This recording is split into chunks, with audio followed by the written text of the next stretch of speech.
అందరికీ నమస్తే. Welcome to TR TV. నేను మీ తిరుపతి. కాంగ్రెస్ పార్టీ మంత్రి ఉత్తమ్ కుమార్ రెడ్డిని రేవంత్ రెడ్డి టార్గెట్ చేసిందనేటటువంటి వార్త ఇప్పుడు సోషల్ మీడియాలో సర్క్యులేట్ అవుతున్నది. ఉత్తమ్ కుమార్ రెడ్డికి రేవంత్ రెడ్డికి ఎందుకో పడట్లేదు అనేది కొంత వినబడుతున్నటువంటి చర్చ. రేవంత్ రెడ్డి క్యాబినెట్ మీటింగ్ పెట్టినప్పుడు ఉత్తమ్ కుమార్ రెడ్డి మూసీ ప్రాజెక్టు గురించి రేవంత్ రెడ్డిని ప్రశ్నించిందని, ఇప్పుడు మూసీ సుందరీకరణ ప్రక్షాళన అంటున్నాం, 1,00,000 కోట్ల రూపాయలు ఖర్చు పెడదామని అంటున్నాం. అసలు ఈ సుందరీకరణ వల్ల, ప్రక్షాళన వల్ల ఏం జరుగుతుంది, ఏం లాభం ఉన్నది, తెలంగాణకు హైదరాబాద్కు వచ్చినటువంటి లాభం ఏందనేది ఉత్తమ్ కుమార్ రెడ్డి రేవంత్ రెడ్డిని ప్రశ్నించినట. అది రేవంత్ రెడ్డికి నచ్చలేదు అనేది కొంత వినబడుతున్నటువంటి అంశం. గత కొద్ది రోజుల నుండి కాంగ్రెస్ పార్టీ మంత్రులకు రేవంత్ రెడ్డికి గ్యాప్ వచ్చింది. రేవంత్ రెడ్డి అన్ని శాఖలలో ఏలు పెడుతున్నని, రేవంత్ రెడ్డి కాంగ్రెస్ పార్టీ మంత్రులను టార్గెట్ చేస్తూ పనిచేస్తున్నని. ఇప్పుడు కొండా సురేఖకు సంబంధించినటువంటి దేవాదాయ శాఖ మంత్రి పదవి ఉంది. రేవంత్ రెడ్డి కొండా సురేఖకు తెలియకుండా కొండా సురేఖ మంత్రి పదవిని కూడా రేవంత్ రెడ్డి నడిపిస్తున్నాడు. ఇప్పుడు కోమటిరెడ్డి వెంకటరెడ్డి ఆయన సినిమాటోగ్రఫీ మంత్రి, సినిమాటోగ్రఫీ మంత్రికి ఉన్నటువంటి కోమటిరెడ్డి వెంకటరెడ్డి పని కూడా రేవంత్ రెడ్డి చేస్తున్నాడు. రేవంత్ రెడ్డి ఒక్కోటి చేస్తే ఏమో, రేవంత్ రెడ్డి వెనకాల ఉన్నటువంటి వేం నరేందర్ రెడ్డి, ఫహీం ఖురేషి, రోహిన్ రెడ్డి, రేవంత్ రెడ్డి వెనకాల ఉన్నటువంటి బ్యాచ్ మొత్తం కూడా మంత్రులు చేయాల్సినటువంటి పనులు రేవంత్ రెడ్డి వెనకాల ఉన్నటువంటి మనుషులు చేస్తున్నారు. అది మంత్రులకు నచ్చట్లేదు. మంత్రులకు ఎందుకు ఇష్టం ఉంటుంది? ఇప్పుడు మంత్రులకు మంత్రి శాఖలు ఎందుకు ఇస్తారు, మంత్రి పదవులు ఎందుకు ఇస్తారు? వాళ్ళ పని వాళ్ళు చేసుకోవడానికి. ఒక్కొక్క మంత్రికి ఒక్కొక్క శాఖ ఇస్తారు, వాళ్ళకు బాధ్యత ఇస్తారు. ఆ శాఖని సక్రమంగా కొనసాగించడానికి, నెరవేర్చడానికి వాళ్ళకి ఇచ్చినటువంటి బాధ్యత. మంత్రులు మంత్రి పదవి వాళ్ళ పని వాళ్ళు చేసుకోకుండా రేవంత్ రెడ్డి మంత్రులు చేయాల్సినటువంటి పని కూడా రేవంత్ రెడ్డి చేస్తున్నాడు. అప్పుడు మంత్రులకు కూడా కోపం వస్తుంది కదా. ఇప్పుడు మంత్రులు చేయాల్సిన పని కూడా రేవంత్ రెడ్డి చేస్తే జనాలు ఏమనుకుంటారు? ఈ మంత్రులకు పని చేతగాక, మంత్రులకు ఏం చేయాలో అర్థం కాక రేవంత్ రెడ్డి చేస్తున్నాడేమో, అంటే వీళ్ళంతా డమ్మీ మంత్రులేమో, వీళ్ళకి ఏం చేయాలో తెలియదేమో, అందుకే రేవంత్ రెడ్డి ఇదంతా చూసుకుంటున్నాడని జనాలు కూడా అనుకుంటారు కదా. సో రేవంత్ రెడ్డి ఓ రకంగా చెప్పాలంటే మంత్రులను డమ్మీ చేస్తున్నాడు. ఇప్పుడు కోమటిరెడ్డి వెంకటరెడ్డి సినిమాటోగ్రఫీ మంత్రి, టికెట్లు హైక్ చేయాలన్నా సినిమాకి సంబంధించినటువంటి వ్యవహారం మొత్తం రేవంత్ రెడ్డి చూసుకుంటున్నాడు. ఇప్పుడు మొన్న గదర్ అవార్డులు ఇస్తే కోమటిరెడ్డి వెంకటరెడ్డికి ఇన్విటేషన్ లేదు, కోమటిరెడ్డి వెంకటరెడ్డి ఫోటో కూడా లేదు, అట్లీస్ట్ మొత్తం రేవంత్ రెడ్డి ఫోటో పెట్టుకొని నడిపించిండు. మరి సినిమాటోగ్రఫీ మంత్రి కన్సర్న్ మినిస్టర్ ఫోటో ఉండాలి కదా. ఇన్విటేషన్ కార్డు పైన కూడా కోమటిరెడ్డి వెంకటరెడ్డి ఫోటో లేదు. ఆ తర్వాత ఉత్తమ్ కుమార్ రెడ్డి ఇరిగేషన్ మంత్రి, ఉత్తమ్ కుమార్ రెడ్డికి సంబంధించినటువంటి శాఖలో కూడా రేవంత్ రెడ్డి ఏలు పెట్టి నడిపిస్తున్నాడు. ఇప్పుడు ఉత్తమ్ కుమార్ రెడ్డి ఏదైనా ప్రాజెక్టుల విషయంలో అయినా, లేకపోతే ఏదైనా శంకుస్థాపనలు ఉన్నా కూడా ఇరిగేషన్కి సంబంధించి ఉత్తమ్ కుమార్ రెడ్డి ఫోటో ఉండాలా. రేవంత్ రెడ్డి ఏదైతే ఇన్విటేషన్ కార్డు ఎవరికైనా పంపిస్తే దాంట్లో కూడా ఉత్తమ్ కుమార్ రెడ్డి సదరు మినిస్టర్ కాబట్టి, ఆ శాఖకు సంబంధించిన మంత్రి కాబట్టి ఆయన ఫోటో ఉండాలా. కానీ రేవంత్ రెడ్డి ఆ ఫోటో పెట్టాడు. అన్ని పనులు ఆయన చేస్తున్నాడు. ఏదో డొనాల్డ్ ట్రంప్ రోడ్డు ఏదో పెట్టిండు ఇక్కడ, ఏరా ఈ రాయదుర్గం దగ్గర, ఏదో గచ్చిబౌలి దగ్గర, ఆడ ఆయన డొనాల్డ్ ట్రంప్ ఆయన పేరు పెడితే ఆ శంకుస్థాపనకు పోయినటువంటి బట్టి విక్రమార్క ఫోటో లేదు, పేరు లేదు ఆ శంకుస్థాపన ఆ బోర్డు మీద. ఎంత ఘోరం! అంటే రేవంత్ రెడ్డి ఏం చేస్తుండంటే, ఈ మంత్రులకు పని వస్తలేదు, మొత్తం నేనే చేస్తున్నా, నేనే మేనేజ్ చేస్తున్నా, ఈ మంత్రులందరూ డమ్మీ, నేను చెప్పినట్టు చేస్తున్నారు గంతే, నేనే కింగ్ మేకర్ అని అధిష్టానానికి చెప్పుకోవడానికి రేవంత్ రెడ్డి ప్రయత్నం చేస్తున్నాడు. ఇప్పుడు కాంగ్రెస్ అధిష్టానం ఏమనుకుంటున్నారు? రేవంత్ రెడ్డి వల్ల కాంగ్రెస్ నష్టపోతుందేమో, రేవంత్ రెడ్డి వల్ల ప్రభుత్వానికి డ్యామేజ్ అవుతుందేమో, రేవంత్ రెడ్డి వల్ల ప్రభుత్వానికి ఇబ్బంది అవుతుందేమో అని చెప్పి హైకమాండ్ అనుకుంటున్నారు. కొంతమంది కాంగ్రెస్ పార్టీ మంత్రులు కూడా హైకమాండ్కి చెప్తున్నారు, రేవంత్ రెడ్డి ఇష్టానుసారంగా నిర్ణయాలు తీసుకుంటున్నారు, రేవంత్ రెడ్డి మాకు పని చేయనిస్తలేడు, రేవంత్ రెడ్డి అడ్డం పడుతున్నాడు, అన్ని విషయాలలో రేవంత్ రెడ్డి అడ్డుకుంటున్నాడు అని చెప్పి మంత్రులు కూడా హైకమాండ్ కంప్లైంట్ ఇచ్చారు. ఇప్పుడు ఇంకోటి ఏంది, రేవంత్ రెడ్డి పైన వ్యతిరేకత ఇట్లనే ఉంటే, రేవంత్ రెడ్డి వల్ల కాంగ్రెస్కి ఏమైనా ఇబ్బంది అయితే, రేవంత్ రెడ్డి వల్ల ఎమ్మెల్యేలకు ఏమన్నా ఇబ్బంది అయితే రేవంత్ రెడ్డిని ముఖ్యమంత్రి పదవిలోకి వెళ్ళి దించేద్దామనే ఆలోచనలో హైకమాండ్ ఉన్నారట. ఇప్పుడు రేవంత్ రెడ్డి ఏం చేస్తుండు, నన్ను దించేయొద్దు అధిష్టానం అంటే ఏం చేయాలా రేవంత్ రెడ్డి అంటే, కాంగ్రెస్ అధికారంలోకి వచ్చిందే నేను చేయబట్టి, కాంగ్రెస్ ప్రభుత్వం ఇప్పుడు నడుస్తుందే నేను చేయబట్టి, కాంగ్రెస్ ఇప్పటిదాకా కాన్స్టెంట్ ఉందంటే నేను చేయబట్టే, మంత్రులకు పంచేతన అవుతుంది మొత్తం నేనే చేస్తున్నా, నన్ను దించేస్తే మంత్రులు కూడా ఫెయిల్ అవుతారని చెప్పి ఇప్పుడు రేవంత్ రెడ్డి తనను తాను ప్రొజెక్ట్ చేసుకోవడానికి, తనను తాను నేను సూపర్ పొలిటీషియన్, నేను లేకపోతే ప్రభుత్వమే లేదని చెప్పి ప్రొజెక్ట్ చేసుకోవడానికి రకరకాల ప్రయత్నాలు చేస్తున్నాడు. అన్ని మంత్రి పదవులు రేవంత్ రెడ్డి చూసుకుంటున్నాడు. మరి మంత్రులు ఎందుకు? ఇక మంత్రులందరినీ తీసేసి రేవంత్ రెడ్డికి అన్ని శాఖలు ఇస్తే అయిపోతుంది కదా. ఇప్పుడు 18 మంది మంత్రులు ఉండాలా, ఆ 18 మంది పోస్టులు మొత్తం రేవంత్ రెడ్డికి ఇస్తే అయిపోతుంది. రేవంత్ రెడ్డి దగ్గర ఆల్రెడీ 2-3 పదవులు ఉన్నాయి, అంటే 2-3 శాఖలు ఉన్నాయి, ఇంక 2 మంత్రి పదవులు ఇవ్వాలా. అద్దంకి దయాకర్, బల్మూరు వెంకట్కి వాళ్ళకి క్యాబినెట్ హోదా ఇచ్చిండు, ఇంకా వాళ్ళకి శాఖలు కేటాయిస్తాడేమో మరి రేవంత్ రెడ్డి. సో ఈ విధమైనటువంటి వ్యవహారం రేవంత్ రెడ్డి చేస్తున్నాడు. ఇప్పుడు రేవంత్ రెడ్డికి వచ్చిన బాధ ఏంది, ఎందుకు మంత్రులతో పంచాయతీ పెట్టుకుంటుండంటే కొండా సురేఖ రేవంత్ రెడ్డికి సంబంధించినటువంటి ఆ ప్రోగ్రామ్కి పోలేదు, ఏది క్యాబినెట్ మీటింగ్కి పోలేదు. కొండా సురేఖను రమ్మని చెప్పినా కొండా సురేఖ పోకపోవడానికి రీజన్ ఏంది, కొండా సురేఖ దేవాదాయ శాఖ మంత్రి యాదగిరిగుట్ట ట్రస్ట్ బోర్డు రేవంత్ రెడ్డి పెట్టే ముందు కొండా సురేఖకు చెప్పని కూడా చెప్పలేదట. ఉత్తమ్ కుమార్ రెడ్డి కొన్ని సలహాలు సూచనలు ఇచ్చినా కూడా ఉత్తమ్ కుమార్ రెడ్డి సలహాలను పక్కన పెట్టేసిండు రేవంత్ రెడ్డి. బట్టి విక్రమార్క చెప్పిన బట్టి విక్రమార్కను రేవంత్ రెడ్డి పక్కన పెట్టేసిండు. కాంగ్రెస్ పార్టీ మంత్రులు సజెషన్స్ ఇస్తే సజెషన్స్ని మొత్తం రేవంత్ రెడ్డి పక్కన పెట్టేసిండు. నేను ఎట్లా చెప్తే అట్లా వినాలా, నేను ఏం చెప్తే అదే ఫైనల్ అన్నట్టు రేవంత్ రెడ్డి వ్యవహారం కనబడుతున్నది. మరి కొట్లాటలు పంచాయతీలు కావా కాంగ్రెస్లోకి ఇట్లుంటే? మీనాక్షి నటరాజన్ ఏమో కలిసికట్టుగా పనిచేయండి, కలిసి పనిచేస్తేనే కాంగ్రెస్ గవర్నమెంట్ వస్తుంది మళ్ళా, లేకపోతే రాదు అని మీనాక్షి నటరాజన్ చెప్తున్నారు. రేవంత్ రెడ్డి ఏమో నాదే రాజ్యం, నేనే చెప్పినట్టే నడవాలా, ఒంటరి పోరాటం నాదే, నేను ఎట్లా చెప్తే అట్లా వినాల్సిందే అని రేవంత్ రెడ్డి గిట్లుంటే ఏడ నడుస్తుంది వ్యవస్థ, ఏడైతుంది కథ? సరే ఒకసారి ఈ వార్తలో ఏముందో చూడండి. తెలుగు స్క్రైబ్లో వచ్చినటువంటి వార్త ఇది. మరోసారి ఉత్తమ్ను టార్గెట్ చేసిన రేవంత్ అట. ఉత్తమ్ నియోజకవర్గం హుజూర్ నగర్లో సర్ ప్రక్రియపై ఫోకస్ చేయట్లేదని రేవంత్ ఫైర్ అట. కొందరు నాయకులు హైదరాబాద్లోనే తిరుగుతున్నారంటూ ఉత్తమ్పై పరోక్ష విమర్శలు. మిగతా మంత్రుల నియోజకవర్గాల్లో సర్ ప్రక్రియ సరిగ్గా లేకపోయినా రేవంత్ సైలెంట్. ఓన్లీ ఉత్తమ్ కుమార్ రెడ్డినే టార్గెట్ చేసి అంటుండట.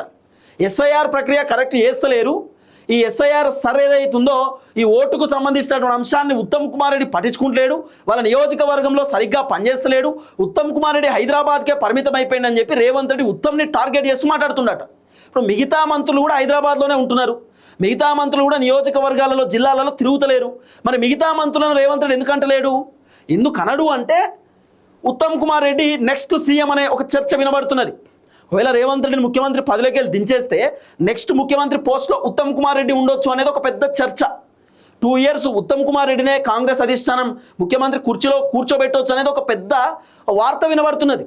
సో ఉత్తమ్ కుమార్ రెడ్డిని టార్గెట్ చేయాలా? ఇంకోటి, ఉత్తమ్ కుమార్ రెడ్డి మొన్న బలంగా మాట్లాడింది క్యాబినెట్లో. అసలు ఈ మూసీ ప్రక్షాళన వల్ల ఏం జరుగుతుంది, ఏం ఒరుగుతుంది, ఎందుక ప్రక్షాళన, ఎందుక మూసీ ప్రాజెక్టు, ఈ ఇల్లులు కూల్చేసుడు ఎందుకు, ఈ కథ ఎందుకు అని చెప్పి ఉత్తమ్ కుమార్ రెడ్డి క్వశ్చన్ చేసిండట.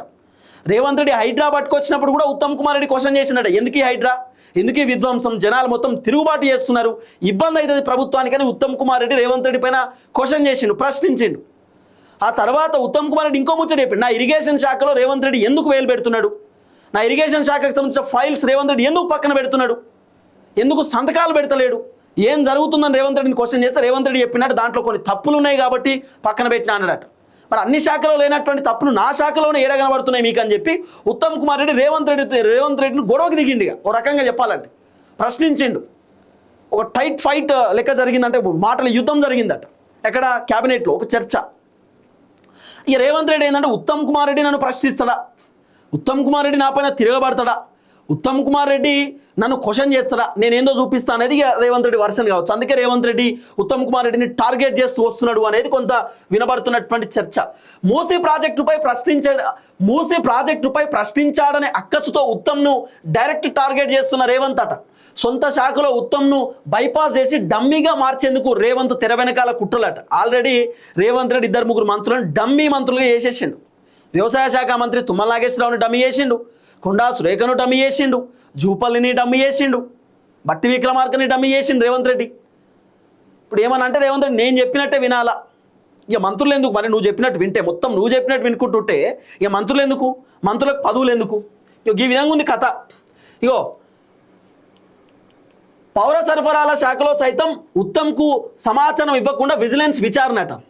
పౌర సరఫరాల శాఖలో కూడా ఉత్తమ్ కుమార్ రెడ్డికి ఎటువంటి సమాచారం ఇవ్వకుండా విచారణ జరుపుతున్నాడట రేవంత్ రెడ్డి. ఇది ఎంత ఘోరం చూడండి. ఇగో ఆ తర్వాత యాదాద్రి ట్రస్ట్ బోర్డు నియామకంలోను ఉత్తమ్ సిఫార్సులను పక్కన పెట్టిన రేవంత్ రెడ్డి అట. ఉత్తమ్ కుమార్ రెడ్డి కొన్ని సిఫార్సులు ఇచ్చిండట రేవంత్ రెడ్డికి యాదాద్రి ట్రస్ట్ బోర్డు ఏర్పాటుకు సంబంధించిన విషయంలో. ఆ సిఫార్సులను రేవంత్ రెడ్డి సింపుల్ ఉత్తమ్ కుమార్ రెడ్డి ఇచ్చినటువంటి సిఫార్సులను పక్కన పెట్టేసిండు. ఉత్తమ్ కుమార్ రెడ్డిని పట్టించుకోలే. ఇప్పుడు కొండా సురేఖ సదరు మినిస్టర్ దేవాదాయ శాఖకు సంబంధించి, మరి కొండా సురేఖ చూసుకోవాలి కదా ట్రస్ట్ బోర్డుకు సంబంధించి. కొండా సురేఖకి ఇన్ఫర్మేషన్ లేదు, మంత్రులు ఏమైనా సజెషన్ ఇస్తే రేవంత్ రెడ్డి పట్టించుకోడు. ఏం అర్థమైంది, ఏం చేస్తున్నాడు రేవంత్ రెడ్డి? గతంలోనూ ఉత్తమ్కు ఇరిగేషన్ మీద అవగాహన లేనట్లుగా రేవంత్ రెడ్డి పరోక్ష విమర్శలట. ఉత్తమ్ కుమార్ రెడ్డికి ఇరిగేషన్ పైన పెద్దగా నాలెడ్జ్ లేదు, ఉత్తమ్ కుమార్ రెడ్డికి అసలు ఇరిగేషన్ గురించి పెద్ద తెలియదు అన్నట్టు రేవంత్ రెడ్డి వ్యవహరించండి గతంలో. వాస్తవానికి చెప్పాలంటే ఉత్తమ్ కుమార్ రెడ్డికి అన్నిటిపైన అవగాహన ఉంటుంది. ఇరిగేషన్ కాదు, ఆర్థిక కాదు, భూములు కాదు, రెవెన్యూ అన్నిటిపైన ఉత్తమ్ కుమార్ రెడ్డికి ఫుల్ అవగాహన ఉంటుంది.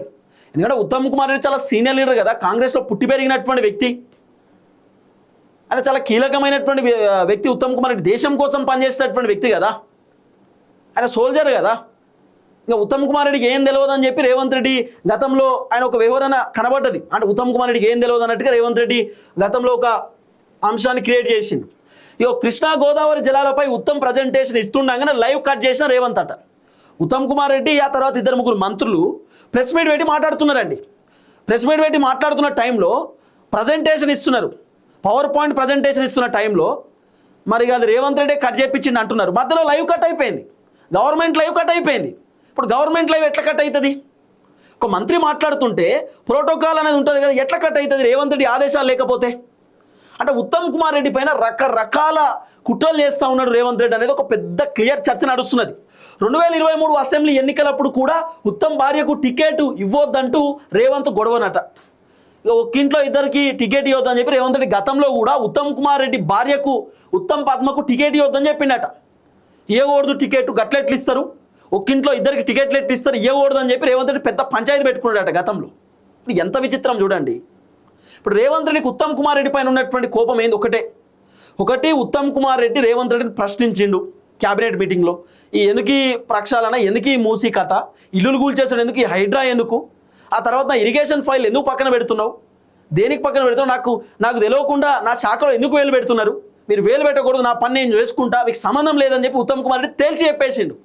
అప్పటి నుండి రేవంత్ రెడ్డికి ఏదో డౌట్, అరే ఉత్తమ్ కుమార్ రెడ్డి ఇంత బలంగా మాట్లాడుతుండే హైకమాండ్ సపోర్ట్ ఉన్నదేమో, కాంగ్రెస్ పార్టీ ఎమ్మెల్యేల సపోర్ట్ ఉందేమో, అంటే రేపటి రోజు ఉత్తమ్ కుమార్ రెడ్డి ముఖ్యమంత్రి అవుతాడేమో.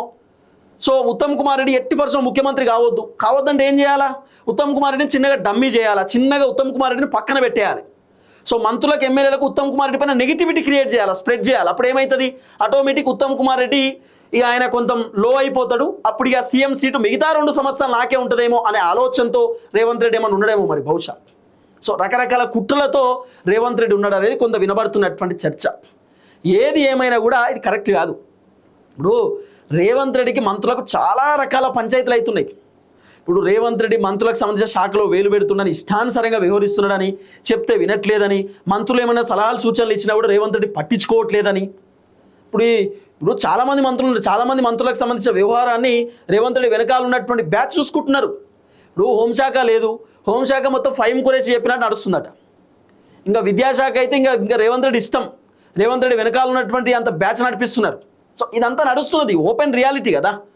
ఇప్పుడు దాపరికమేం లేదు, ఉన్నటువంటి వాస్తవమే కదా. సరే చూద్దాం ఏం జరగబోతుందో. దయచేసి వీడియో అందరికి షేర్ చేయండి. అందరికీ నమస్తే, థ్యాంక్ యూ సో మచ్. జై తెలంగాణ.